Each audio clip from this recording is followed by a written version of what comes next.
Hello and welcome back. I'm Ms. Patel, here to teach you about the last topic in Unit 3, topic 3.8, the effects of diffusion. So what are we going to learn today? There's certain effects of diffusion that we will talk about that result in changes in the cultural landscape.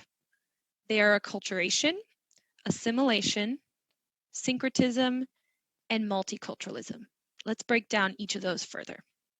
First, we have acculturation. So acculturation is when a person starts adopting certain elements of a different culture, and it's usually the prominent one, but they don't go full into that culture. They just start doing certain things. A good example of this is you see people all over the world, and a lot of the pictures we looked at too, that are wearing jeans, but still maybe eating their traditional food, speaking their traditional language. Another great example is choosing to eat a food like eating McDonald's instead of potentially eating your traditional food all the time. I have a great example of my husband when he was growing up in the US as an Indian immigrant.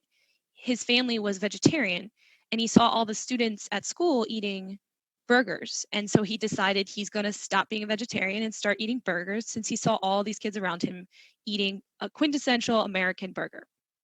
That's a great example of acculturation.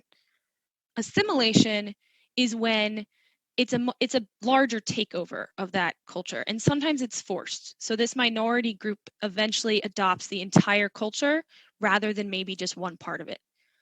The most obvious example should be familiar to a lot of you when the American Indians were forced by English settlers in the US to wear traditional English clothing, go to school, and speak English. So this is a great picture of this happening in a math class where a lot of American Indians were forced to basically be assimilated into English culture.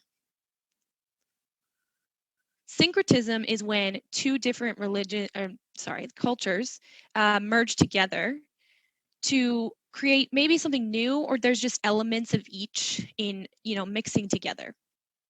Of course, I'm going to talk about the food examples because I love different types of food. So a great one is Thai food, which mixes Indian spices and traditional Chinese food. If you've not had a sushi burrito before, I advise going out and getting one after this video. Sushi burritos look like a traditional Mexican burrito, but they have rolled up sushi in them. I've also seen a kimchi taco. And at Thanksgiving, at my family's Thanksgiving, we have the traditional American Thanksgiving, but we have all Indian food, which is pretty cool. Another example in religions is there's a lot of religious elements that mix together in all the religions. Certain religions have even come out of other ones, like Christianity coming out of Judaism or Buddhism coming out of Hinduism. Finally, we have multiculturalism, where this is when there's cultural diversity within a society. So unlike syncretism, where we are keeping each of those individual cultures, but they're all kind of living together in a mixing pot kind of thing. And it's often because of immigration, which can be forced or voluntary. It could have been that there was a group of slaves that were forced there and have been there for many generations, and that continues, and that creates that multicultural society. Great examples of this country-wise are United States, Canada, and Brazil. But if we look at an example, just because it's a multicultural society does not mean that everyone's automatically accepting of those different cultures. That's the key. It just means that there's a lot of different cultures in that place.